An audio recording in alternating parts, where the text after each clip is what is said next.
Nyctography, Episode 15, The Godmother's Unsolved Ending, Griselda Blanco. Griselda Blanco Restrepo was, by the time American authorities finally caught up with her, suspected of ordering somewhere between 40 and 250 murders. She built one of the earliest large-scale cocaine smuggling pipelines from Colombia into the United States, helped pioneer the trafficking routes the Medellin cartel would later take over, and ran her Miami operation with a level of brutality that helped define an entire era of American crime, the one now remembered in documentaries and Netflix dramatizations alike as the cocaine cowboys years. She earned a lot of names over her lifetime. La Madrina, the Godmother, the Black Widow, a reference to the fact that 3 of her husbands died violently while she was married to them. Deaths investigators have long suspected but never proved that she orchestrated herself. In 1985, American authorities finally convicted her. Federal charges for conspiracy to traffic cocaine, and separately 3 counts of second-degree murder in Florida. She served roughly 2 decades in U.S. prisons before being released in 2004, citing declining health, and deported back to Colombia, the country she'd left decades earlier to build an empire an ocean away. For 8 years after that, Griselda Blanco simply disappeared from public life. Not literally, but functionally. She settled in Medellin, the city that would later become synonymous with Pablo Escobar's cartel, and lived, by most accounts, an unremarkable life. Some reports say she was quietly trying to move into real estate. Colombian police, asked about her later, said plainly they had no evidence she'd returned to any criminal activity since coming home. On September 3, 2012, at around 3 in the afternoon, 69-year-old Griselda Blanco walked out of a butcher shop in Medellin's Belén neighborhood. She'd just spent about $150 on meat. Her pregnant daughter-in-law walked beside her. Neither of them noticed the motorcycle pull up behind them. The gunman dismounted, walked up close, and shot Blanco twice in the head. She was dead before she hit the pavement.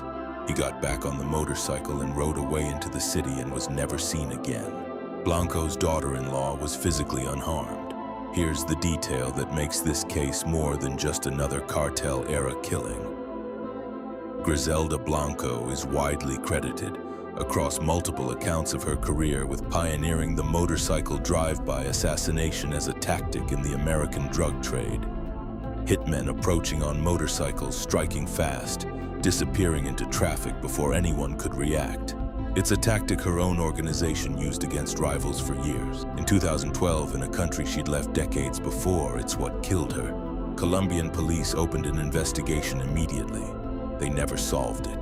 To this day, the identity of the gunman and whoever ordered the hit, if it was ordered rather than a personal act of revenge, has never been publicly confirmed. Some accounts have floated the name of Jorge Rivi Ayala Rivera, a former Medellin cartel hitman with a documented history connected to Blanco's own organization, as someone worth looking at. But even those reports are careful to note there's no confirmed evidence directly tying him or anyone else to pulling the trigger that day. It remains speculation, not an answer, given how many people Blanco is believed to have had killed over the course of her life. Investigators and journalists alike have never had a shortage of theories about motive, revenge from a rival's family, a settling of old scores within Colombia's drug trade, a hit ordered by someone she'd wronged decades earlier, waiting patiently for her to resurface. None of it has ever moved from theory to confirmed fact. She was buried at Jardines de Montesacro Cemetery in Medellin, the same cemetery where Pablo Escobar himself is buried. 2 of the era's most infamous traffickers resting in the same grounds. Both men and women whose violence shaped an entire generation of the drug trade on 2 continents. There's a strange kind of symmetry to how this story ends, and it's worth sitting with for a moment. Griselda Blanco spent decades being hunted by American law enforcement, survived nearly 20 years in U.S. federal prison, and made it all the way back home to Colombia to live out what should have been a quiet retirement. And when death finally came for her, it came in exactly the form she'd once used to take life from others.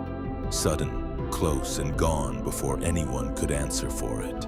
More than a decade later, nobody has. Next time, another file, another name worth remembering.